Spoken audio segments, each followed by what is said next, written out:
good morning, everyone.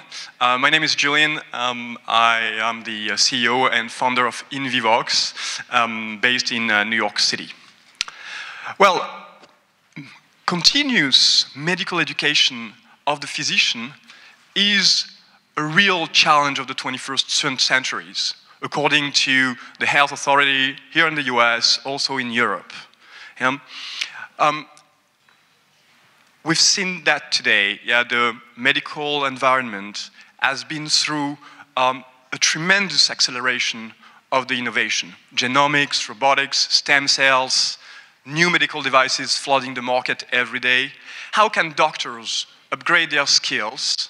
How can they update their knowledge in order to propose to their patients the best available treatment? Well, I've been training doctors inside the operating room for the past 15 years. So I've asked them what is the most efficient way for them to learn a new technique. Here are the results. E-learning's total fiasco. Conference, they don't learn much there. In a workshop, there are not a lot of interaction with the experts. And the doctors, what they really want is the in-person training, what is happening with another colleague inside the operating room, the in-person training. What we name in French the compagnonnage. So basically, this is what they want. They want the real experience inside the operating room, and this is what they get. This is what they want. This is what they get. So we've decided to address the real need when it comes to learning something new of the physicians. And, well, guess what we did? We created a platform. Well, I'm not going to explain to a crowd of people from San Francisco what is a platform. You guys invented the platforms, But let me show you how it works, So if you're looking for a specific topic, and let's take a topic in the field of cardiology, the platform will generate some doctors all around the world that have decided that are willing to open their operating room to their colleagues so that they can come, they can travel to their operating room and learn something. So if I take the example of this guy at the Mount Sinai in New York City, he's having this training on the 1st and 2nd of May for 15 people that will come to New York City. They won't use a video. They will come, they will travel, they will take a plane, and they'll be with him. They will see 8 live cases. They'll have to pay $2,500. The business model is that we're taking a cut of this price. We're taking a cut when it comes to the doctors. The doctors have the possibility to mention the medical devices they are using. And the industry obviously is interested in sponsoring some sessions. They know that the best way to boost the adoption rate of a new medical device is to use their trainers, their faculty, to train their new clients. So we have a business model for the doctors to doctors. We work with the industry as well. Just a few words about the company over the past 12 months. We're a very young company. We were created like 18 months ago. We raised some money, $1.4 million a year ago. We did a global launch here in the US and all over the world 6 months ago.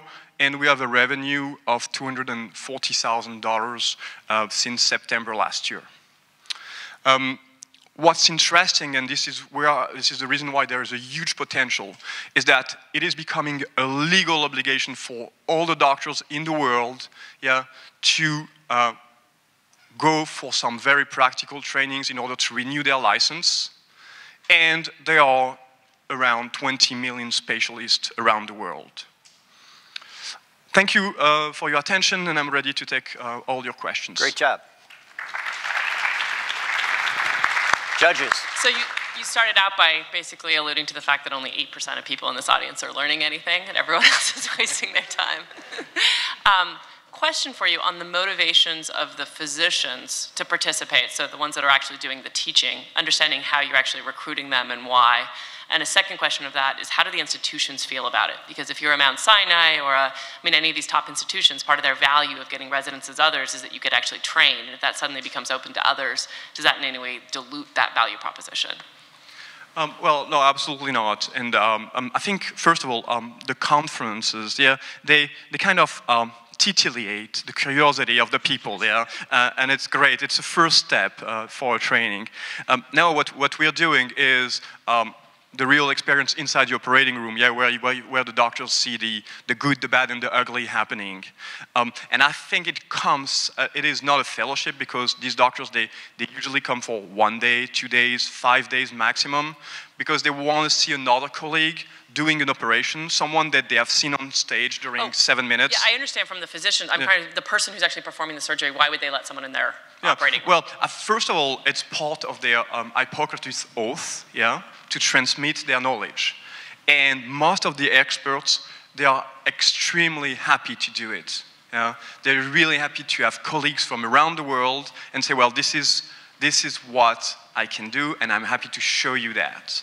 And for the hospitals, all of a sudden, these hospitals, our job, thanks to the digital team that we have, is to create a global visibility.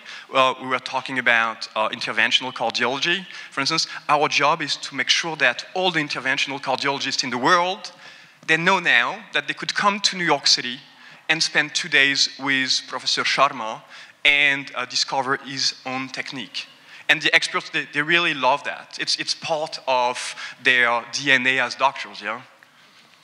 2 quick questions. Do the physicians get CME credit for when they go observe a physician or work with them? Yeah, absolutely, absolutely. So some of the trainings have CME credits. So if you participate to some of these trainings, yeah, you will go home with your 10, 15, 20 CME credits. And how do you recruit physicians, in both the ones who want to learn and the ones who want to train? How do you identify them? So at the time being, we have around 800 in the field of cardiology, orthopedics, urology, neurology, plastic surgery. And actually, all these guys, we recruit them through the conferences, yeah? We invite them to join. And for them, they're really interested in general to join the platform and say, okay, well, now I have the occasion to train my colleagues, and because you guys, like us in INVIVOX, you guys do the dirty job. You take care of handling the registration, handling the payment, handling the travel of the physicians, of the visiting guests, and so on. So this is the way we recruit them, and through digital campaigns. One last question. Does a physician who's training get the money, or does the institution get the money? So it could work in different ways. Okay. If you're a private doctor, work in a private clinic, it's very simple. Okay. If you work in an institution, so the money can go directly to the association, to the institution. You can split the payment. Yeah, it could be 40% in your pocket. So it's all negotiable, basically. And we work, for instance, with the Foundation Surgeons of Hope, and the doctors, they can donate the amount of their revenues of the trainings to this foundation, and at the end of the year, because it's a donation to a foundation, they can deduct that from their taxes. Thank you. Thank you for asking all my questions, but I do have a follow-up question. You mentioned you had a $250,000 revenues already, and is that in Europe or no, over here in the US? No, the revenue is $250,000, yeah? Mm-hmm. It's actually a little bit in Europe, a little bit in the US, mostly coming from 35 different countries. Yeah, we had a training recently nearby Paris, and open to 25 doctors in the field of interventional cardiology.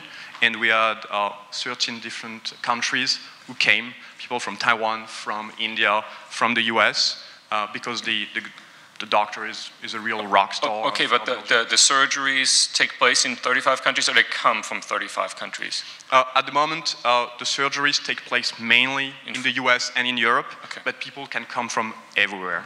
We have surgeries happening in Dubai, we have surgeries happening in Australia as well, but mainly this is Europe and US for the time being.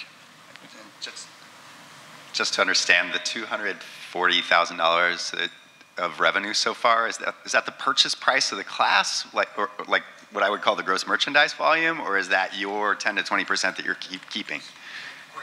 Yeah, well, that's the general turnover. So that's the total amount. That's what the people paid for the class.